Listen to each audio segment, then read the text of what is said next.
Olá pessoal, tudo bom? Hoje a gente trouxe mais um episódio do Ecos do Mercado, um convidado muito especial aqui. É uma pessoa que, tem mais de 20 anos de mercado financeiro, né? Já foi CEO da Genial Consultoria, então, viveu aí o modelo de FII fixo, que é muito normal nos Estados Unidos. Trabalha numa gestora, né? Recentemente montou uma gestora, lançou um dos primeiros ETFs de dividendos aqui do Brasil. Não vou dar mais spoiler, deixar ele se apresentar.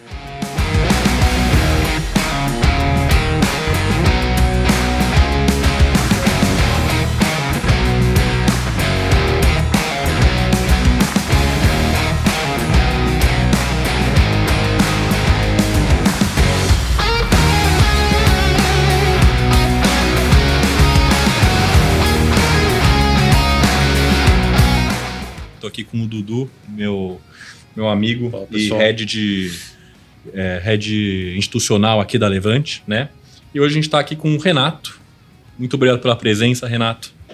Vou ter um papo aqui com você sobre um pouco do mercado, né? Suas visões. E, deixar você se apresentar aqui para o pessoal. Valeu. O prazer é todo meu, assim, eu falo mesmo que é um prazer porque eu acompanhei a criação da Levante lá desde o início. Um pouquinho de dinossauros, cabelinho branco aqui de mercado, tem bastante história aí para contar, mas realmente é um prazer participar. E principalmente porque vocês são fã de ETF, né? É difícil a gente ainda ver isso no Brasil. A gente ainda tem que quebrar algumas pedras aí para passar esses obstáculos. Com certeza a gente vai falar sobre isso.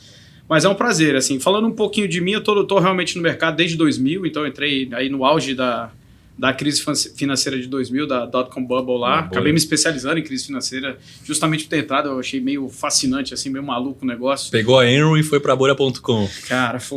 E eu brinco que desde que eu entrei no mercado é difícil achar calmaria, né? Um negócio meio maluco e os ciclos estão cada vez menores, né? De crise, então é super dinâmico, super interessante, mas é o que dá oportunidade pra gente, né?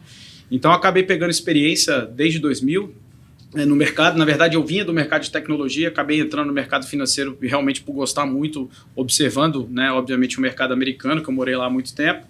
E aí tem um histórico um pouquinho diferente dos gestores tradicionais. Normalmente o pessoal vem de tesouraria, de outras gestoras. O meu histórico é um pouquinho diferente. Então, em 2000, a gente criou um clube de investimento, Family and Friends, que foi bem legal. Eu sempre tive essa origem mais de gestão de ativos mesmo, principalmente voltado para equity. Quando você começou, já foi meio que para esse lado, gestão de ativos? Foi para esse lado. E eu trabalhei numa multinacional chamada Unisys também, que como trainee, passei por todas as áreas, acabei entrando na área financeira da empresa, justamente nessa parte de gestão de ativos da própria companhia. Gostei muito. E aí a XP, em 2011, 12, eu não lembro, eu sou péssimo com ano, tá, pessoal? Se eu errar, vocês desconsideram aí. Mas o pessoal, o Gabriel Leal, o Benchimol, estavam montando, eles tinham inclusive filiais na época e estavam montando a ideia do conceito de shopping financeiro. E aí chamou de, cara, vocês já fazem um negócio meio de clube de investimento, vocês não querem ser assessor de investimento? Eu falei, cara, acho que é o primeiro passo aí pra gente começar a consolidar esse negócio via tecnologia, que era tudo via planilha naquela época. Então a gente montou um escritório, ficou gigantesco, foi o maior da XP até 2014, a gente acabou vendendo a operação justamente para ir para o modelo de fee-based, que eu sei que a gente vai falar bastante, acreditava muito nisso, porque a gente já via essa transformação começar a acontecer no mercado americano. Então você viu os dois lados da moeda mesmo aí, né? Literalmente, cara, literalmente. Como é que chamava o escritório? Chamava Bullmark. Era bem grande, a gente chegou a 2013 a ter 9 filiais naquela época. Lá, sem incentivo, você imagina, né? Naquela época a gente até ia para os eventos da Impact lá com o pessoal da XP. E, o maior escritório na época lá que era a gente, um pessoal acho que de Manaus, tinha 300, 400 milhões, cara, imagina, hoje um escritório de 300, 400 milhões mal se paga, né? Então, mas era uma época interessante a gente vê, né, um pouco dessa transformação do mercado. E aí a gente acabou vendendo a operação para a Guide, a gente virou sócio da Guide Investimento, ajudou a Guide a desenvolver, inclusive, o modelo de consultoria, de fee-based, né, que ainda está demorando para pegar no mercado brasileiro. Quando a Fosan comprou a Guide, a gente vendeu a nossa participação. Aí a gente ia comprar uma corretora, né? A Genial chamou a gente para ser sócio lá e desenvolveu o que era a Genial Consultoria. E aí a gente desenvolveu, aí vendi a operação e eu falei, cara, eu quero ir para o meu mundo agora que é de gestão. A gente comprou uma participação relevante numa gestora aqui em São Paulo, a Iguana Investimentos, do meu amigo Cláudio. E aí a gente acabou fazendo spin-off para construir a Buena Vista em 2019 para 20, porque lá eles trabalhavam muito com FDIC, hotéis de assets, né, que é até um conceito americano, para a gente focar 100% no que a gente faz hoje dentro da Buena Vista, né? A gente, como acaba sendo muito empreendedor no mercado também, né, a gente começou a ver, cara, a forma que estão fazendo gestão para equities no Brasil, a gente falou, cara, acho que precisa evoluir um pouco, e o pessoal não está olhando isso. A gente falou, cara, vamos apostar nisso numa gestora diferente, e aí criamos a Buena Vista. Isso foi em 2019 para 20, né? Mas aí tá essas licenças, oficialmente a Buena Vista é 2021, né? Mas o primeiro produto que a gente criou, ele vem desde 2017. Você criou com o pessoal da Iguana. Da Iguana. Que era uma carteira administrada, que hoje é o Buena Vista, o Pascal Fia, que é super diferente. Aí eu brinco que é um Liquid Venture Capital. Então, tudo que a gente faz em Venture Capital, a gente acaba levando isso para a bolsa dentro de um produto de equities. Então, a gente acabou construindo a Buena Vista de uma maneira bastante diferenciada. Né? Até voltando um pouco do que eu pulei da experiência, em 2014 até 2016... a gente juntou com a equipe hoje que é da NIOS, lá do ETF, que a gente vai acabar falando. Eu sempre fui muito fã de ETF. E na própria Bullmark, em 2015, a gente foi a primeira empresa da América Latina a lançar um ETF na Nasdaq, claro. Pô, legal. A gente lançou um ETF voltado para dividendo também. Qual que era? Bullmark Latam Select Leaders. Qual que é o ticker dele? E na época era BMLA. Não existe mais. Eu acho que eles descontinuaram porque a gente foi comprado 6 meses depois pela Mirai. Tá. Né, que antigamente era Mirai, aí compraram a Horizon, né, que era aquela grande canadense, e depois virou tudo Global X. E aí a equipe da NIOS lá se juntou à Mirai, né, eles foram os responsáveis, inclusive, pela criação do XYLD, que é o famoso de covered call do S&P, e também o QYLD, que é o famoso de covered call da Nasdaq, né. Então, assim, acabamos passando por bastante experiência para hoje a gente desenvolver um pouco do que é a Buena Vista. Pô, legal. E a Global X, que hoje é da Mirai, é uma das principais provedoras aí. Muito grande. É tão forte aí no Brasil, né? Com o BDR é muito legal, né? A gente ter esses grandes players aí também ajudando a abrir esse mercado. Sim. Aqui. Não, eles são fortes no Brasil, eles têm muito BDR de ETF aqui. Eu acho legal, eles lançaram, acho que foi o primeiro ETF de Argentina. O ETF de Argentina é deles. Nem tinha visto, não. Então, eles têm um ETF de Argentina, já tem algum tempo aí. Não tem BDR aqui, quando uma eleição lá perguntaram bastante pra gente. Não tem aqui no Brasil, mas eu lembro que eles fizeram bastante barulho com isso aí lá atrás. Mas, pô, legal. Então, dá pra ver, assim, que além de ter entrado num caminho um pouco mais de gestor, você também tem um pique de empreendedor aí, né? Isso é legal, que dá uma expertise bacana na forma até que a gente gerencia a companhia, né? Isso é bem legal, né? Porque, assim, o que a gente acabou criando? Foi muito a veia empreendedora que trouxe essa nossa visão de gestora, né? Então, falando até da Buena Vista, até para o pessoal entender, a gente é dividido em 3 áreas hoje, né? A gente não tem wealth, a gente não tem o objetivo de atender o cliente, porque a gente aprendeu que o pessoal que está na assessoria atende muito melhor e está capacitado para isso do que a gente querer ter essa área lá dentro. Então, a gente é 100% focado para a gestão de produto, né, gestão de fundos. Então, a gente tem uma área de VC, né, de Venture Capital tradicional, que, na verdade, é um pouco do nosso DNA, de como a gente olha as companhias, posso falar sobre isso. Então, a gente só fez investimento proprietário até agora, que foi justamente para mostrar para o pessoal qual é o nosso track record. Então, é bem legal, de 8 companhias, hoje a gente está com 6, né? Uma a gente vendeu 46 vezes o capital, então assim, legal. Tem mostrar para o pessoal essa veia de... Porque como a gente foi empreendedor, o legal do VC, e a gente vê uma certa carência no Brasil, é ter literalmente o acompanhamento com o empreendedor, né? Porque o empreendedor não é um gestor e também não é o cara, muitas vezes não é um líder de equipe. O cara é empreendedor que teve uma ideia, às vezes é um cara de tecnologia. Então, imagina, o cara vai ter que montar uma empresa, vai ter que administrar as pessoas, fica complicado. Então, a gente ajuda muito nesse ponto também. A outra área que a gente tem na empresa é uma área que a gente acredita muito, que é a área de ativos digitais, né? Que ela nasceu de uma forma, expandiu até. Hoje a gente ajuda outros gestores a entender o mundo de cripto, né? A gente não chama nem de criptomoeda, a gente chama de criptoativos.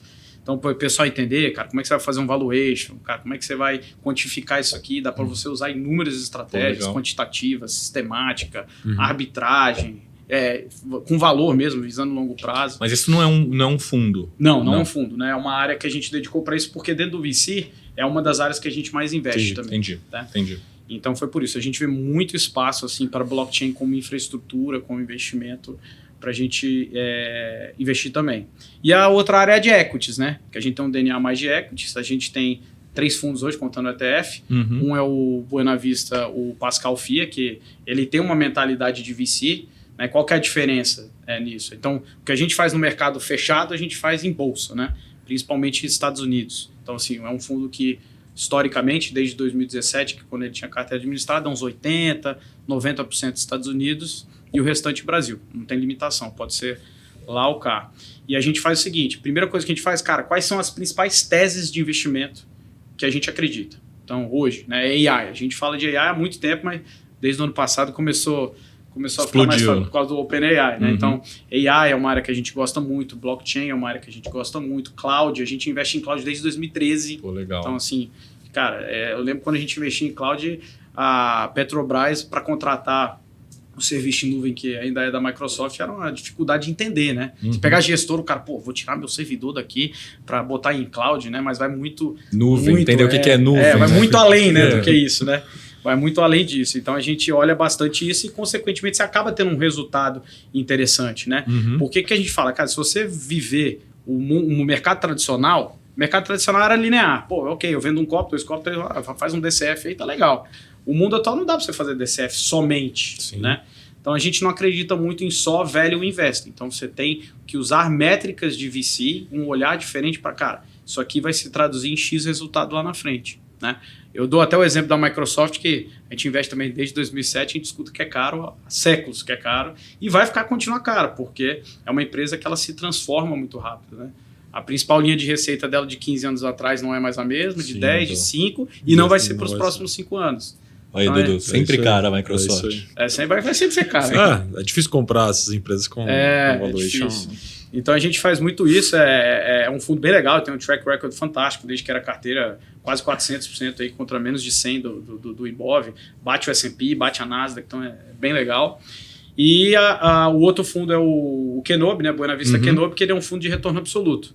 O diferencial dele é que assim, a gente opera como um hedge fund, então eu não quero entregar X sobre o CDI. A gente quer entregar 20% anualizado ajustado ao risco. Ponto. O CDI pode ir para 2, para 10, vai continuar o objetivo. E ele Esse é mais recente, né? Esse é de setembro do ano retrasado. E também bem legal, tá com quase 40% de rentabilidade desde o início, 200 e pouco aí do CDI, tá indo super bem. E o grande diferencial dele é que a gente pode também ou não operar cripto dentro do fundo, que dá uma descorrelação. E querendo ou não, por mais que as pessoas duvidem, cripto ajuda a diminuir o risco do fundo tradicional. A gente fez um estudo recentemente, assim, junto com a turma da Hashdex lá sobre isso, assim, que 1% no portfólio, ele inclusive ajuda até a diminuir a volatilidade e melhorar a métrica de Sharpe mesmo, né, da carteira, né, o risco-retorno como um todo. Eu sou suspeito, né? A gente, normalmente quando a gente pode até 50, até às vezes mais, né? Então a gente acredita muito aí nisso aí, que eu até falo, você pegar até gestor que gosta de quant, cara, você deixar isso na mesa e não operar cripto com o nível de arbitragem que você consegue fazer com uma segurança absurda, eu acho meio surpreendente. E a outra é a parte de ETFs, né? Que é a mais recente agora. Isso, que a gente aí vai investir pesado, e ela surgiu assim, cara, quando a B3 anunciou em janeiro do ano passado, eu não vou esquecer esse dia, porque foi o dia que a gente falou, cara, agora a gente vai para valer, foi quando eles anunciaram que poderia ter ETFs pagando dividendos no Brasil. Na verdade, a regulação já permitia, né? Os sistemas que não estavam ainda aptos para isso. Aí a gente foi para montar aí o que hoje é o primeiro, né, dos nossos ETFs aí, que é o SPY-11. Eu ia abordar exatamente esse ponto. Agora, acho que é um produto muito interessante. Explica primeiro, acho que para a galera entender o que é um produto de covered call, que lá fora já é algo natural, né? E como é que foi esse processo de montagem de um produto que aqui não existia, né, no nosso mercado. Então, voltando um pouquinho da história, só para o pessoal ver, é uma equipe altamente capacitada, assim, que tá fazendo o que é o SPY, né? O produto ele já existe no mercado americano. Então, desde aquele ETF que a gente lançou lá atrás em 2015, a equipe que a gente estava junto em 2014, é a equipe hoje responsável pela Neos. A Neos, ela vem desde 2019 para 20, o pessoal acabou vendendo a participação na Global X, né? Que quando eles compraram lá o nosso ETF foi junto. E aí eles resolveram fazer de forma independente a gestora voltada muito para a expertise deles, que é income, né? Eles até brincam, income as the outcome, né? Então, criar produtos com essa linha, e com a expertise evoluiu bastante essa parte de covered call, e a gente está realmente junto com eles desde o início desse processo, e a ideia é, obviamente, você já tem um produto que funciona no mercado americano, e a gente pode fazer os paralelos, a gente trazer isso aqui para o Brasil. Então esse é o primeiro... E lá funciona muito bem, né? Lá funciona... O mercado de ETFs de covered call é multibilionário. Se você brincar, eu posso errar um pouquinho, mas deve estar na casa dos 50 bi de dólares. Só produto de covered call, né? Então, cara... Isso que a gente tá falando que o mercado brasileiro tem 42 bi de reais, né? Então, assim... É um absurdo, não tem comparação. Mas o lado bom é que tem oportunidade pra caramba. Isso, lógico. Né? Se a gente tivesse nesse patamar deles, acho que seria difícil garimpar, né? Tem algum outro de covered call no Brasil? Sem ser... Não tem nenhum. Na verdade, o único produto de ETFs com opções encapsulado dentro dele é o SPY 11. Eu dei uma olhada, mas também não achei nada. Né? Não tem. Eu acho que é muito... Primeiro, acho que pela expertise, acho que tem um processo de... A liquidez mesmo do mercado, ela complica bastante. Lá fora o céu é o limite. E eu acho que é um pouco nesse sentido, né? O pessoal até estava provocando a gente, faz um produto aí usando BOVA e tal... Mas aí esbarra muito na questão de custo e na questão de liquidez. Né? Mas, respondendo a tua pergunta, né? Você falou do covered call, né? Então, um produto de covered call, ele é super simples, né? E é super seguro. As pessoas, quando falam de opções, o pessoal já se treme, mas existem várias formas de se operar opções. Alavancando, especulando e, que é o correto, você utilizar como estratégia de hedge ou uma estratégia de você ter aquele ativo comprado e você realmente remunerar aquela sua carteira que às vezes você não tem intenção de vender. Então o cover call, como o nome já diz, né, é uma call coberta, né, que você faz o seguinte, você está comprado, por exemplo, no nosso caso, nas 500 maiores empresas dos Estados Unidos, né, que está ligado ao SP500. Exatamente igual ao SP500, né? Na mesma proporção, né, exatamente na mesma proporção. O rebalanceamento ele é mensal, feito no último dia útil, justamente para fazer esse rebalanceamento tanto das opções quanto dos ativos. E aí, com essa posição que você tem comprada, você lança opção, né, de compra do SP500. Para quê? Para você gerar aquele dividendo mensal. Né? A gente brinca até que é um dividendo sintético. Por que ele é sintético? Ele não vem oriundo do resultado das companhias, né, do dividendo das companhias. Ele vem de uma estratégia de opções. Então, ele é artificial. Né? Então, quando a gente lança essa opção, você tem dois cenários. Você pode ser executado, né? Ou você pode continuar com a tua opção, mas de qualquer forma você vai ter um prêmio, que ele pode ser maior ou ele pode ser menor. Então você usa aquele prêmio para pagamento de dividendos dos investidores. Né? Então cover call você pode fazer de uma ação específica, você pode fazer de uma cesta, você pode fazer de vários ativos aí, né? E lá o legal nos Estados Unidos é que, cara, qualquer coisa que tiver volatilidade, o mercado é tão líquido que você consegue lançar essas opções. E o legal é que é uma forma assim do cara se expor, né, ao mercado de equities, reduzindo um pouco da vol, né? Ele tem ali uma previsibilidade, a gente tem essa sensibilidade aqui com os clientes. Os caras gostam muito de dividendo, né, do produto, né, de poder receber, pingar na conta ali. Então, acho que tem um apelo, né, pro cara que está começando. Cara, total. A gente gosta muito desse tipo de produto, assim, falando de mercado brasileiro, né, lembra, no mercado americano a amplitude de ETFs é muito grande. Quando você fala de produtos de dividendos no Brasil, você ainda está limitado, né? Então, você tem os fundos imobiliários, assim, resumindo, né, você tem os fundos imobiliários e você tem produtos de crédito privado que possam pagar alguma amortização, seja semestral, mensal, fora as ações que é o tradicional. Fora as ações que pagam os dividendos tradicionais aí das companhias. E, então, assim, o investidor ele acaba ficando limitado. Sim. O que a gente se propõe a fazer, além de ter um produto que não tem no mercado brasileiro, é trazer um produto onde ele tem uma exposição, cara, as melhores empresas do mundo. Então, assim, você acaba tendo uma previsibilidade no crescimento daqueles ativos, né? Quando você fala em fundo imobiliário, às vezes você não tem tanto esse tipo de previsibilidade e também a previsibilidade do pagamento. Isso é muito legal, porque como o dividendo é sintético, eu gosto muito de falar isso e essa é uma dúvida muito grande. Pessoal, qual é o risco? Como é que funciona, né? Na verdade, assim, o mercado ele pode subir, ele pode ficar parado ou ele pode cair, que a gente vai capturar prêmio. A gente pode capturar mais prêmio ou menos prêmio. Então, você acaba tendo um dividendo que ele não está ligado à taxa de juros e também não está ligado a um risco de crédito ou de resultado de uma empresa, né? Num fundo imobiliário, que são produtos muito bons. Se você tiver um problema na cesta de ativo, o que acontece? Você pode não receber o dividendo, pode paralisar, enfim, alguma coisa nesse sentido. Mesma coisa uma empresa, se ela resolver, o resultado não foi tão bom, eu vou postergar o pagamento de dividendo. Ou de crédito, né? E é um risco de crédito de fato. Que é o que exige uma análise mais micro, né? Mais bottom-up, no caso. Exato. E então ele acaba funcionando muito bem, porque o cliente tem a previsibilidade do crescimento da cota, né? E você tem a previsibilidade do pagamento do dividendo. E o melhor, quando a gente fala de um cenário atual de queda de juros, é isso, né?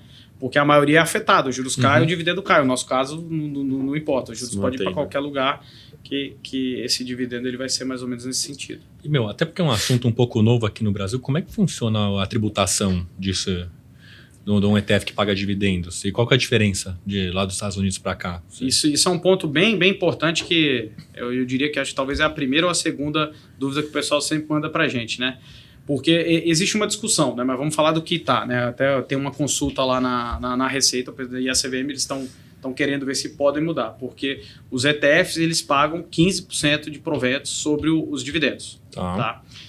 Ok, isso mas na hora que o ETF distribui o provento. Na hora que isso é responsabilidade do administrador, né? Tá. Então, por exemplo, imagina que o investidor tem o SPY 11. Ele ganhou 20% no SPY 11 na rentabilidade, ele vai recolher a DARF. Imagina que ele recebeu o dividendo. Todo sexto dia útil a gente paga. O próprio administrador, que é a Vortex, ele é responsável pelo recolhimento na fonte desses 15% de tributo, né? A diferença para os Estados Unidos é bem grande, né? Eu até falo pro pessoal, o SPY lá, nossa equipe lá também, ok? Mas é muito mais eficiente para o brasileiro comprar o SPY 11 do que o SPY lá fora. Porque mesmo ele comprando o SPY, abriu uma conta, uma corretora que ele quiser lá nos Estados Unidos.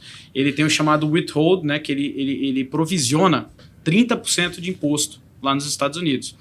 O nosso ETF ele dá essa eficiência fiscal para o investidor, porque ele não tem o provisionamento dos 30% e ele só paga 15% na fonte. Então, ele é muito mais benéfico para o investidor fiscalmente também comprar o SPY 11 aqui do que o SPY lá. Que lá acontece uma espécie de bitributação, né? Isso na verdade, o que eles fazem? Eles provisionam o pagamento dos 30% e o investidor é responsável por fazer o ajuste na declaração do imposto aqui, que imagina o caos que é. Nossa. Então, ele é bem ineficiente para o investidor brasileiro fazer a compra lá direto. Então, é uma das coisas que a gente fez também, que além de ser um baita produto, ele ajuda muito, facilita para o investidor. E a discussão que está na CVM hoje é para mudar o quê? É para não tributar. Para não tributar. Os 15%, porque pra gente não muda, né?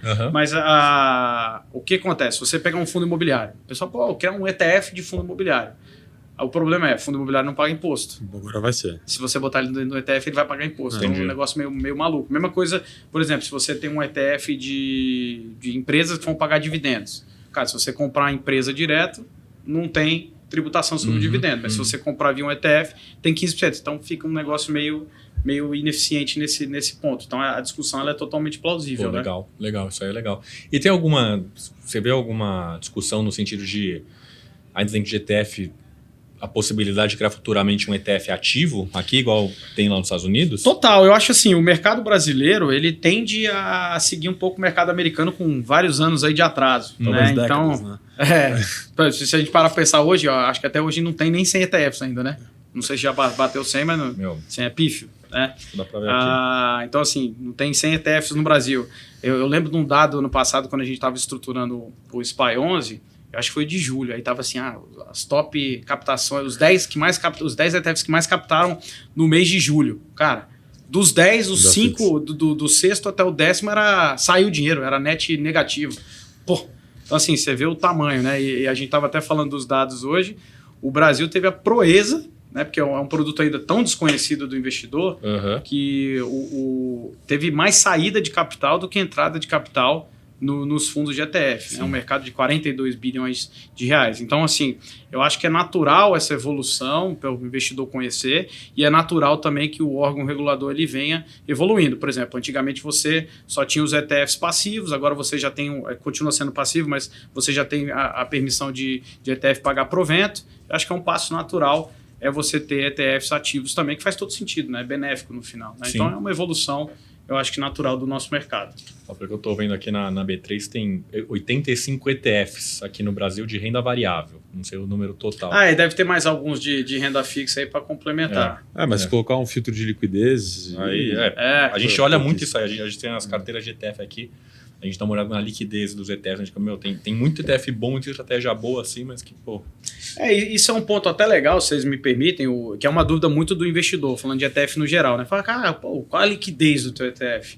Isso é até uma coisa que o pessoal nem precisa se preocupar muito, né? Porque tem uma coisa no ETF que é o formador de mercado, o market maker, né, que o pessoal chama nos Estados Unidos. Então, ele é responsável, prover a liquidez e a estabilidade do preço, né? Fazer com que o preço, tipo, ele vá seguindo o índice e não dá aquelas destoadas malucas. Então, assim, se você tem um formador de primeiro, no nosso caso a gente tem o Credit Suisse, UBS agora, né?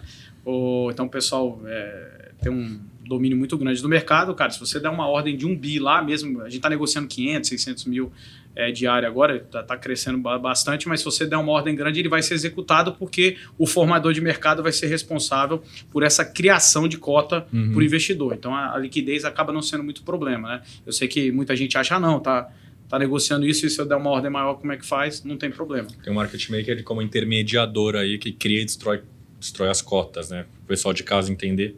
Não funciona como um condomínio fechado igual o fundo imobiliário ou até mesmo a ação, que as cotas são fixas, né? Elas são criadas e destruídas todo dia. Não tem follow-on, né? Não tem follow-on, exatamente. Não tem follow-on. Lançou, assim, tá negociando. O ETF, ele é um produto, eu comento muito com o Luiz, ele é um produto muito, muito justo, assim, eu acho, né? E até entrando na particularidade do produto em si, você trabalhou, né, com essa parte fee-based, a gente está vendo a indústria, né, se mexer nesse sentido, né? Passou agora a nova regulamentação na CVM, que entra em vigor em novembro. Então, poxa, os escritórios, né, os assessores terão que abrir, né, custos para os clientes. Como você está enxergando esse movimento? E acho que como o ETF pode ser um alicerce, porque acho que nesse sentido ele pode ajudar, né? Ele é um produto justo, né, Fera? Totalmente, né? Eu acho assim, de novo, eu acho que é uma evolução natural do mercado brasileiro. Se a gente olhar o mercado americano, se eu não me engano, talvez foi nos anos 80 que começou essa transformação mais para fee-based lá. Hoje, o último dado que eu tinha visto do ano passado, de cada 10 contas abertas nos Estados Unidos americanos, 9 eram fee-based. Então, assim, é esmagador. O cliente não aceita mais a comissão, porque... e aí não é culpa do assessor nem nada, é o modelo que a gente tem ainda, que é um modelo mais atrasado quando você compara com o modelo europeu, quando você compara com o modelo americano, que é um modelo de comissionamento. Acho que no europeu, desculpe te interromper, mas no europeu acho que nem é permitido mais, né? No Reino Unido. O Reino Unido é proibido. O Reino Unido tudo tem que ser fee-based, né? Então, assim, eu sou um defensor disso aí porque é muito mais benéfico para o assessor, como também para o investidor, né? Por quê? Porque, às vezes, o assessor, e óbvio que não é todo mundo que faz isso, na verdade é a minoria, ele está sendo incentivado pelo produto que remunera mais. Sim. Quando você vai para um modelo de consultoria, é uma taxa fixa. Então, automaticamente, ele vai buscar sempre a qualidade da alocação, ele vai buscar o melhor produto. Então, assim, por que o ETF ele casa muito bem? Porque é um produto extremamente eficiente, alta liquidez, transparência, e o custo acaba sendo muito mais atrativo, né? E se você pegar a evolução da indústria de ETF nos Estados Unidos, ela é diretamente ligada à evolução do modelo de fee-based. Porque o alocador ele fala, eu vou tentar minimizar o custo dos ativos do meu cliente e maximizar o retorno, que aí vai sobrar, obviamente, mais dinheiro para ele, porque ele está ganhando sobre aquela taxa de consultoria ou de gestão que está sendo cobrada. Então, realmente é um modelo eficiente. A gente, assim, é legal a gente ver cada vez mais escritório discutindo esse tema, a gente vê cada vez mais escritório, eu vou começar a implementar aqui aos poucos, né, porque o investidor precisa entender isso também, mas a gente também vê isso como uma evolução natural aí do mercado. Eu sou um pouco tendencioso nesse sentido, não só porque eu sou analista de ETF aqui, mas eu acho que realmente é um baita produto. Eu vejo ele muito como futuro, assim, e em questão de rentabilidade mesmo, né? O SAP, ele solta algumas pesquisas, eu até falei isso aqui numa conversa que a gente teve com o Cauê da Investo. No longo prazo, eu acho que era 98% o número dos fundos de gestão ativa ao longo prazo em 10 anos. 98% dos fundos não batiam o benchmark que eles se propunham a bater. Então, é uma estrutura... lógico que a gente tem que buscar esses 2% aí, mas no final do dia é uma estrutura... Você abre mão de ser, nas palavras que o Cauê falou aqui, você abre a mão de ser tentar ser o melhor e ter a certeza que vai estar entre os 10 melhores, né? Eu gosto muito desse tema porque ele tem vários aspectos aí pra gente observar. Eu acho que o primeiro, assim, você vai desde pessoa física até o institucional e até gestor de fundo tradicional, né? Sim. Você pegando pessoa física, eu falo pra todo mundo, o cara pode ser um analista. Tem analista, o cara tem investimento num fundo e tem investimento ETF. Porque às vezes ele não tem tempo pra fazer o acompanhamento da carteira dele. né? Vou citar um exemplo aqui. Por exemplo, a gente no nosso fundo o Liquid Venture Capital, o Pascal, a gente adora biotecnologia, só que não tem um analista dentro da empresa que saca pra caramba de biotech. Que eu vou, cara, eu compro um ETF de biotecnologia, pronto. Eu não quero me expor e errar numa ação individual. Eu quero, se acertar a tese e errar o nome, ter exposição ao tema. Então, assim, o ETF, ele é super democrático para pessoa física, cara. O mercado brasileiro está crescendo, mas, cara, se você pegar o mercado americano, o cara compra ETF do que ele quiser. Você tem de todas as opções imagináveis. Tá? Eu quero exposição em setor, eu quero aquele, eu quero isso, eu quero shorteado, tem ETF invertido, tem ETF alavancado. É um absurdo que tem lá. Então você tem isso. Para o institucional é legal também, que é uma discussão, por exemplo, do nosso. O cara fala, o nosso, né? Compra as 500 melhores empresas dos Estados Unidos, paga em média 1% ao mês. Nós estamos indo para o terceiro mês pagando cravadinho 1% ao mês, em dólar.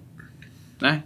Legal, isso é um produto bom para a pessoa física. E para o institucional? É muito bom também, porque muitas vezes o institucional ele quer comprar o S&P, mas eu quero estar redeado, não estou 100% confiante aqui no mercado, o mercado está um pouco precificado acima, então eu quero fazer o hedge. É muito mais eficiente ele ter o nosso produto que já faz tudo para ele a uma taxa baixa de 0,83 do que ele tentar fazer isso individualmente, então funciona bem.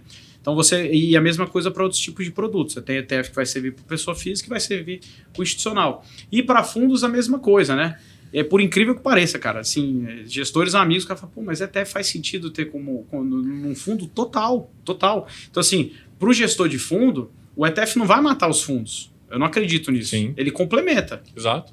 Né? Facilita a alocação, né? Facilita a alocação, inclusive de gestor de fundo. Sim. Né? Não, eu vejo carteira de fundo aí, eu vejo muito gestor que tem, por exemplo, BOVA11 na carteira, com uma ideia aí de aumentar o beta. Poxa, no final do dia, não sei quanto tá nesse momento o BOVA11, mas com R$100 você consegue alocar em todas as bolsas do Brasil, todas as empresas do Brasil. E legal também, muitas vezes é pessoa ou institucional, um fundo, às vezes o cara quer ter uma posição num setor específico, no ETF, ele fica posicionado ali, ele pode usar inclusive como garantia para outras operações. Sim. Isso é bem legal também. Sim. Então faz sentido pra caramba nesse tipo de alocação. Legal. E como que você vê com tudo que a gente falou aqui até agora, como é que você...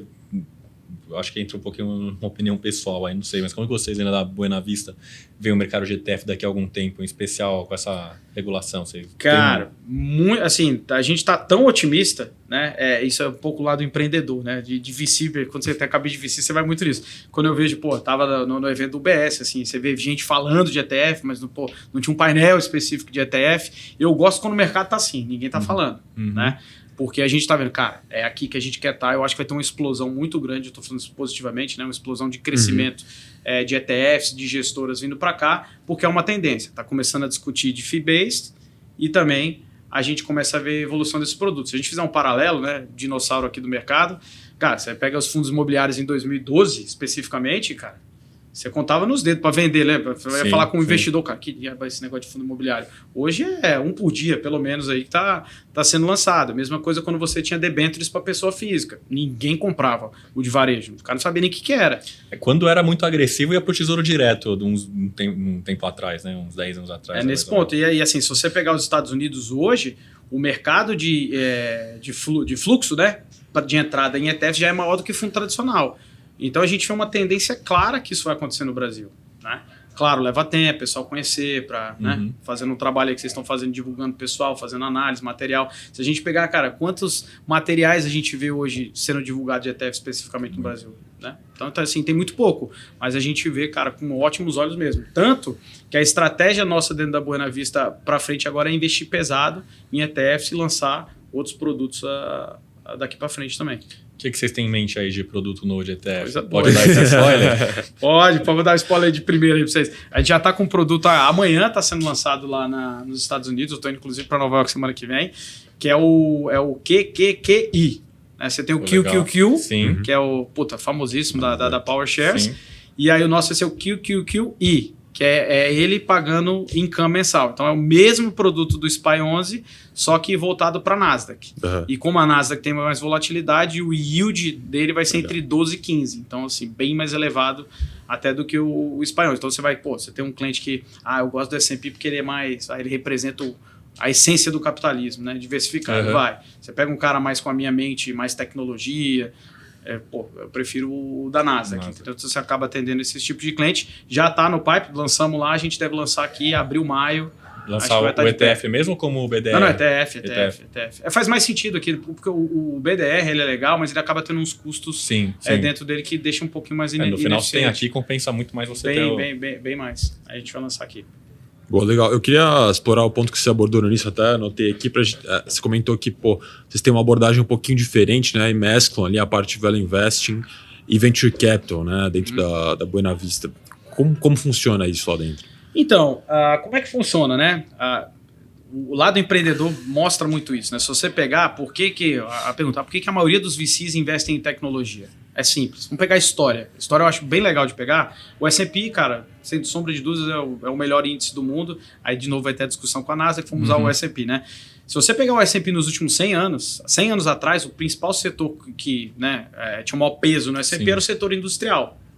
Depois passou para o setor de utilities. Depois passou para o setor de energia. Ao longo do tempo lá. Então, o que isso acontece? É o comportamento humano que vem mudando e é uma evolução natural das empresas, né? E o que a gente está vendo agora, principalmente aí desde anos 90 para 2000, a gente fala de tecnologia. Então, tecnologia vai ser o setor que vai ter o maior peso no S&P. O que a gente defende daqui para frente não é tecnologia, são tecnologias, né? A gente tá filmando aqui, cara, se não tiver cloud, né, ninguém vai ver isso aqui, né? Então, você tem que ter uma infraestrutura tecnológica que passa por uma série de setores dentro de tecnologia que faz sentido. Então, para a gente, cara, não faz sentido eu comprar, por exemplo, mineração ou qualquer coisa desse tipo, porque a gente não vê esse tipo de crescimento do que a gente vê, por exemplo, como cibersegurança, do que a gente vê como AI, do que a gente vê como o próprio cloud, ainda tem um desenvolvimento brutal. O setor de cloud é maior do que a Bolsa Brasileira lá nos Estados Unidos, né? Então é você ter esse olhar, cara, essas são as principais teses, aí vem o trabalho mais difícil, cara, quais são as empresas que a gente consegue investir e você mensurar. E aí você usa a metodologia de Venture Capital que a gente aprendeu, eu ia falar uma palavra, se ferrando aí no passado, né? E aí você acaba aprendendo, né? Então o Venture Capital ele é muito bom, traz crescimento, só que você tem várias armadilhas. A primeira, normalmente quando você vai crescer uma empresa é excesso de endividamento. Então uma das coisas que a gente elimina, cara, toda empresa que a gente investe está apta a estar no radar, que a gente chama, que é um que a gente monitora de perto, por alguma razão quantitativa ou qualitativa não está, tem que ter um baixíssimo grau de endividamento. Ponto. Tá. Né? Ponto. Isso é um dos pontos que você já elimina. O que aconteceu, por exemplo, em 2022. Né? 2022 foi o pior ano da história para Venture Capital, em termos de destruição de valor, por conta disso. Quem sobreviveu? Quem não estava alavancado. A maioria das empresas, inclusive em bolsa, que, cara, foram embora porque estavam em excesso de dívida. Taxa de juros foi lá para cima, a dívida do cara disparou. Né? Então, você tem esse componente. Então, se você pegar, inclusive, o nosso fundo, a gente quer os 50. 50, mas, cara, isso aí acontece numa janela 10 anos, 9 anos, é normal. Só que se você pegar o nosso fundo comparado a fundos mais tradicionais que tem nos Estados Unidos, cara, a gente quer bem paralelo, porque a gente minimiza o risco buscando empresas que são geradoras de caixa, mesmo estando inserido num setor que ainda é muito novo, às vezes. Entendeu? Então, é essa mescla. Você usa as métricas tradicionais em termos de balanço, fluxo de caixa descontado, price and earnings, EV, EBITDA, uma série que vocês quiserem usar, só que você também busca, cara, o que essa empresa está construindo daqui para frente. Né? Voltando para a Microsoft, de novo, dando um exemplo. Cara, 15 anos atrás, a principal fonte de receita era o Windows. Depois passou para o Office. Depois passou para o Azure, né, que é a divisão em nuvem. Alguém quer falar qual vai ser a próxima? Não precisa nem dizer, né? É óbvio que vai ser AI. Então, é a capacidade de você entender isso e trazer num valor que você acha justo. Legal. E essa abordagem, ela exige alguma gestão de risco diferenciada de um fundo? Eu diria assim, tem algumas coisas que... como eu falei, eu me especializei em crise, né? E isso é uma coisa que eu aprendi, que era 95% das crises ela tá ligada ou à fraude ou à alavancagem. Ponto. Então, o que a gente elimina em termos de gestão de risco de qualquer produto nosso? É alavancar. Então, nossos produtos são proibidos de alavancar em regulamento. Não tem essa. Não quero ganhar 1.000 amanhã. Quero um produto que vá ter um resultado recorrente interessante ao longo do tempo e eliminar o risco. O risco para a gente é perda permanente de capital, né? Sei que muita gente fala isso, mas é de fato. Cara, não quero ter perda. Caiu 50%? Ok. Caiu 50% porque foi um erro de gerenciamento de risco, foi um erro de escolha das empresas, ou foi um erro sistêmico, ou foi algo sistêmico no mercado que afetou todas as empresas, né? A Nvidia caiu 60% em 2022, foi lindo, né? Você vê porque a gente comprou mais ainda, né? Então, assim, são esses pontos que a gente costuma olhar. Né?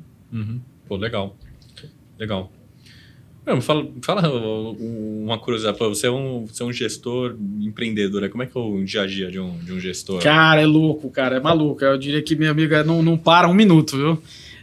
Eu digo assim, até a nossa parte de gestão de fundos, ela é até mais tranquila, né? Porque a gente não movimenta tanto, não tem alavancagem, não tem muito aquelas operações. Até no próprio fundo multimercado, ele tem eu diria que apesar dele ser tático, os movimentos são mais numa janela de 1 mês, 2 meses, 3 meses, então não tem tanto esse movimento. Onde a gente busca mais, que é sem parar, principalmente quando você fala de venture capital, cara, participar com as empresas, você ter gente dentro da equipe capacitada para acompanhar isso, cara, tá 100% informado o dia inteiro, né? Porque, assim, o lado bom de você investir com essa mentalidade é que a tendência, né? E, pô, tem desde 2017 para comprovar, é que você vai acabar tendo um resultado que é superior ano após ano.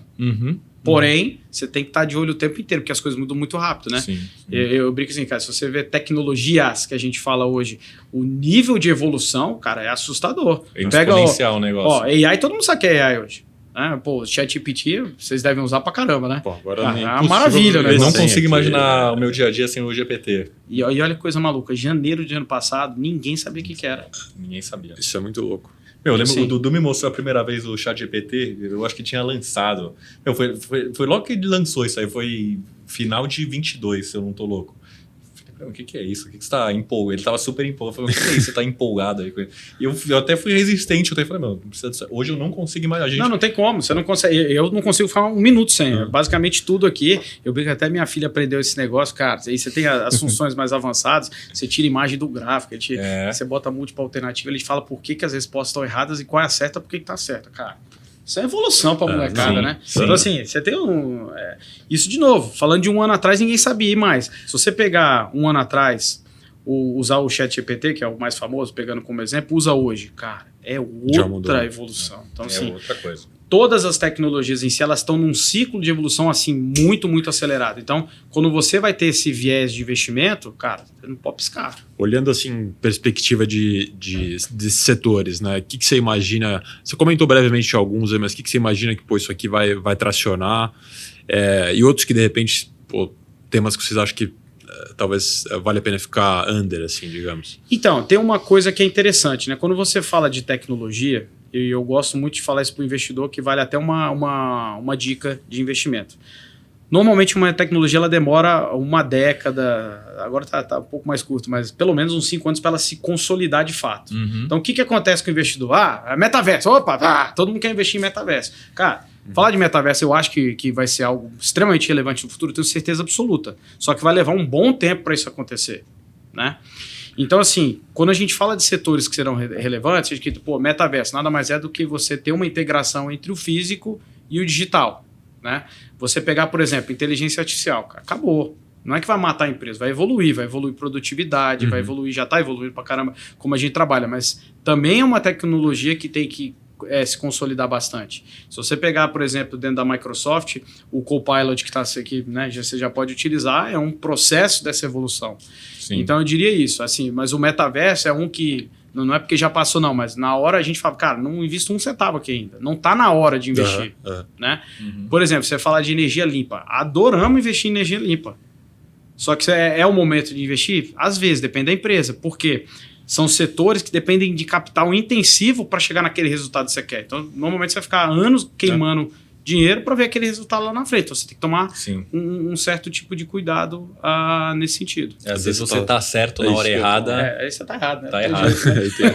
Mas isso é um negócio bem legal que você falou, porque até existe, por exemplo, existe uma certa resistência com novas tecnologias que diz isso aí, vou implementar isso aqui na minha empresa e vou tirar emprego de gente, né? Existe uma certa resistência, assim.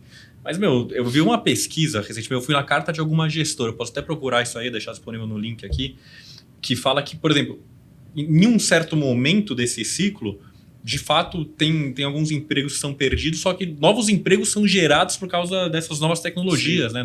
Evolução. A evolução, faz parte da evolução. É a mesma coisa que a gente falar aqui, não vai ter computador, vai todo mundo ser datilografar aqui, né? É a mesma coisa.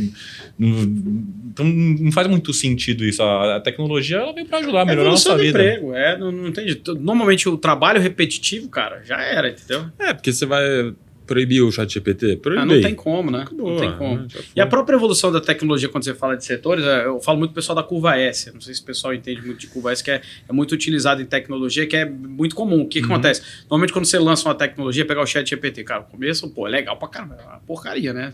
Funcionava errado, ele tinha dados mais curtos, não pegava os dados mais recentes, então travava. Que é a famosa coisa. Ele começa aquela tecnologia, uma porcaria, então, cara, esse negócio é uma porcaria, não vai funcionar. De repente, todo mundo, uau, agora é o setor da vez, vale 50 mil vezes earnings, aí ela sobe pra caramba, e depois ela tende a migrar para baixo, o pessoal costuma, esse negócio não vai ser tão interessante. Você pegar, por exemplo, carro elétrico, né? A maior empresa que a gente investe hoje é a Tesla, né? A gente não considera nem uma empresa de automóvel, mas uma empresa de dados, inteligência artificial e energia. Então é um negócio fenomenal. Só que se você pega, por exemplo, do carro elétrico, o que aconteceu? Carro elétrico, isso é tudo carro elétrico. Aí você tem um mega problema. Bateria. Você tem um outro problema, que é a infraestrutura. Beleza, vou andar com carro elétrico. Inteira, né? Você vai carregar onde? Né? Você vai viajar, vai para São Paulo, para Santos, sei lá. Dependendo da autonomia do teu carro, tu vai ter onde carregar. Então, assim, tem uma evolução natural que isso precisa acontecer, inclusive nos Estados Unidos, que hoje está bem mais avançado. Sim. Então, só para citar exemplo. Né? E aí as pessoas, não, porque o carro elétrico agora está no momento, tá um pouco em queda as vendas por conta disso. O pessoal tá vendo, é legal pra caramba, mas eu tô penando aqui para instalar. Por exemplo, eu tenho eu tive que ir lá no prédio, né, instalar o carregador dentro da minha vaga. E às vezes colocar até um adaptador. Tem que botar. Outro dia eu peguei um Uber elétrico, ele falou, eu comprei esse carro aqui, mas ninguém me falou que eu tinha que comprar um adaptador. Ainda tem essa, né? Tem essa. Uma coisa que a gente falava de Tesla aqui, curiosidade interessante, a gente falava lá atrás, aí ano passado aconteceu, né?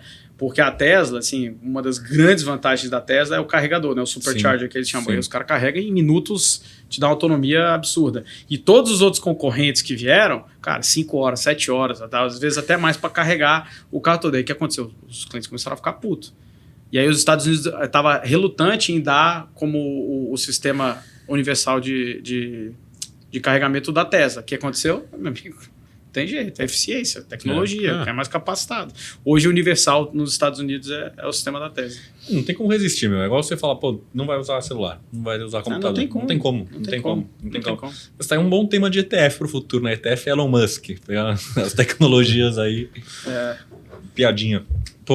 Mas legal, e até indo um pouco aqui, já entrou na parte final, né? Você como empreendedor, investidor, tem muitas pessoas que são empreendedoras também que estão assistindo a gente aqui. Tem algum conselho aí que você consegue deixar para o pessoal que está começando carreira, vendo você aqui? Cara, tem. Assim, eu gosto muito de falar de empreendedorismo com investimento que está literalmente conectado numa coisa, que é tempo. Né? Você vai montar uma empresa, a Levante. Quanto tempo tem a Levante? Cara, desde 18... Não lembro. Que a gente veio da fusão, você me pegou um pouco desprevenido, mas acredito que desde 18. Tá, nós estamos falando aí de... 5 anos, é isso? 5 anos. 5 anos. Nós estamos falando de 5 anos para vocês chegarem onde está. A primeira dica é: o empreendedorismo é um investimento, cara, precisa de tempo. Qualquer tipo de investimento. Então, normalmente, o que a gente vê do investidor? Cara, não, eu vou comprar AI. Não, agora não quero mais AI. Agora eu vou comprar, não, agora eu quero não sei o quê. Cara, se você acredita numa estratégia, o legal do Brasil, ETF ou gestora normal, cara, você pode concordar aqui com a minha visão de tecnologia, ou você pode buscar gestoras tradicionais, específicas num tema, só que, cara, fica com aquela estratégia, porque você vai ganhar dinheiro ao longo do tempo. O brasileiro, infelizmente, quer ganhar dinheiro do dia para noite, né? Um dado assustador, tem mais gente em bet do que no mercado. No mercado financeiro. Não dá para acreditar num negócio desse. Então tá muito ligado à paciência, a gestão, o próprio empreendedor, cara. Muitas vezes eu vejo assim, e é bem duro isso aí. O grande problema que eu vejo hoje, muitas vezes, do investidor, ter uma ideia boa, aí eu vou falar, claro, da execução, sendo que vai executar corretamente, leva tempo para aquela coisa acontecer. E muitas vezes o pessoal tem uma visão mais imediatista. Não, eu tive essa ideia que não vou fazer, não deu errado, eu vou desistir. E não é aí, né? Tem que aguentar tomar porrada, né? Muita porrada, cara, que leva normalmente muito tempo para você acertar, né? E a mesma coisa de investimento. Eu brinco assim, normalmente quando você vai desenvolver algo dentro de uma empresa, a tua ideia inicial, com certeza absoluta, daqui a 2 anos não vai ser a mesma coisa que você criou lá atrás. Porque evolui, você precisa aprender um pouco mais com o seu cliente, o que você está buscando e normalmente o negócio vai se adaptando. O negócio vai se adaptando, né? E com as empresas a mesma coisa, com o investimento é a mesma coisa, né? O que deu certo ontem não vai dar certo amanhã, não necessariamente vai dar certo amanhã, né? O mundo muda rápido, a gente tem que mudar junto. Investir olhando para frente, né? Não olhando para trás. Sim, sim. Pô, legal, Renato. E, entrou na parte final, não sei se... Acho que do meu lado... Onde que o pessoal consegue encontrar os fundos da Buena Vista? Além do ETF no mercado como um todo, né? Na bolsa. Então, o ETF, mais uma coisa legal do ETF. Né? Qualquer lugar. Qualquer home broker compra, né? Os fundos estão disponíveis em várias plataformas. Me pegou de surpresa, que eu não vou nem lembrar todas, mas assim, foi um trabalho difícil da gente colocar, mas tá XP, BTG, as principais corretoras, tá? Genial, Guide, mas tá em várias plataformas. A gente agora tá já negociando para subir algumas fintechs também, de bancos digitais, né? Mas está nesse período aí de crise, mas está disponível em várias plataformas para ficar até mais fácil. Depois você disponibilizar, entrou no nosso site lá, tem todas as informações, né? E é legal também que a gente construiu o site também para ser muito dinâmico, interativo com o investidor, para tirar todas as dúvidas. Por exemplo, a gente vê dúvida para caramba de ETF, então a gente tem lá todas as dúvidas, o que é um ETF, como é que funciona sobre o nosso produto também, como é que é a tributação. A gente também coloca isso tudo lá disponível. Não dá para ver no site de vocês o ETF. É igual você entra no site americano, lá do ETF americano. Você vê direitinho, assim, linha por linha, onde que... Então, isso aí a gente pegou lá. O que a gente fez? Quando a gente foi consciente, falou, cara, vamos dar o máximo de informação possível para a pessoa ter a resposta ali. Então, a gente pegou as melhores práticas do mercado americano com o mercado brasileiro. Porque tem uma coisa que o brasileiro não está acostumado, né? O americano já tem uma visão um pouquinho mais de longo prazo. Lá, os relatórios são trimestrais. Sim. Então, não dá para adotar relatório. Cara, a primeira coisa que o pessoal vai ter relatório mensal, então a gente colocou o relatório mensal também para ter. Então a gente pegou as melhores práticas de informações lá com as do Brasil também para ter bastante dado lá. Pô, legal. Não sei se você quer deixar alguma mensagem aí para quem está ouvindo a gente. Agradecer pra caramba e, olhem com mais carinho o ETF, porque realmente, assim, não tô falando só do SPY 11, claro, mas é bem legal da gente ver os grandes players aqui no Brasil, não só os internacionais, como também bancos entrando cada vez mais, o pessoal discutindo isso bastante, para ser mais democrático para o investidor, né? Ele começar a ter acesso a estratégias diferenciadas, via um produto que é barato, eficiente, é líquido, transparente. Pô, legal. É isso. Legal, Renato. Eu agradeço de novo o tempo aqui. Boa. Mais uma coisa também, a gente está lançando aqui a Blockbuster do Condado. Blockbuster é meio dinossauro, né? Mas é bom, é bom. Netflix do Condado. Netflix do Condado. Queria perguntar para você algum filme ou documentário que você viu e achou legal para recomendar para quem tá vendo aqui. Filme? Deixa eu ver. Eu não gostei muito desse filme não, para ser sincero. Eu acho que ele não retratou bem, que é o do... Como é que ele chama? Saiu agora, que fala da GameStop. Só agora. Que tem no Netflix. Sim, Wall Street contra GameStop. Não, mas isso é documentário, mas é um filme também. Isso é um filme eu não vi. Cara, eu esqueci o nome, então é uma péssima dica, né? Mas tem um dia que saiu, mas ele fala um pouquinho da história da GameStop, que é legal, mas o documentário também, né? Eu gosto muito dessa dica que ele deu uma mudada completa no mercado financeiro. Para quem não sabe, isso que eu falo até de evolução de tecnologia, né? Você pega assim, os gestores tradicionais dos Estados Unidos, o que o pessoal fazia? Tô nem aí o que a pessoa física está fazendo, porque ele é completamente irrelevante. E através do Reddit, lá o pessoal se juntando, movimentaram uma ação. Quebraram fundos grandes. Hoje, boa parte da indústria monitora, os caras têm dados para monitorar essas redes sociais para saber o que o pessoal está fazendo. Ó, pra você ver a ideia da mudança. E isso começou pelo Twitter, antes tinha que monitorar o Twitter, agora tem que monitorar o Reddit também. Tem que monitorar tudo, cara. Monitorar tudo. Então, assim, essa é uma dica interessante. O documentário. Tem os dois, né? Tem o documentário e tem o filme. O documentário você gostou mais que o filme. O documentário é melhor. Tem dois documentários. Tem o documentário da Netflix e tem o documentário da HBO. Da HBO é melhor ainda. Legal. Eu não lembro não, mas é do da GameStop. A gente puxa. A gente pega da GameStop também. Da GameStop também. Boa. E outra também, que eu vou dar mais uma dica que tá na Netflix, eu vi agora interessante pra caramba, é Criptofraude, né? Que saiu agora na Netflix. É legal pro pessoal ver, porque o pessoal fala assim, muito... Eu brinco assim, que a gente investe em empresa de blockchain, né? No VC, né? Então tem a Mullet e tal. Aí tem as camisetas da empresa. Aí quando eu vou buscar minhas filhas na escola, tem lá cripto, crédito. O pessoal olha assim pra mim, cara, o piramideiro. Faraó. Então, mas a brincadeira nisso é que é o seguinte...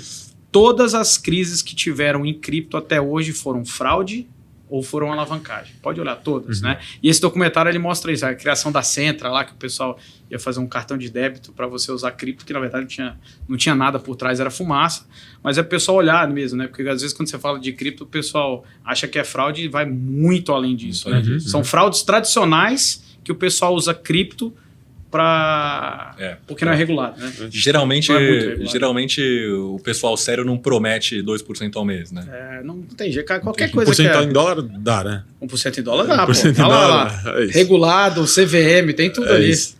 Inclusive tem auditor em cima, cara. Qualquer coisa, administrador, se qualquer coisinha sair da linha ali, já toma chamada. Boa. Pô, Renato, muito obrigado pela presença aqui hoje, foi um prazer. Valeu, que agradeço mesmo de coração. Como eu falei, acompanhei aí vocês desde o início e fico muito feliz aí de participar e ter a oportunidade aí de falar com o pessoal para tirar dúvida e falar um pouquinho da história aí. Obrigado. Prazer é nosso. Fechamos? Fechamos.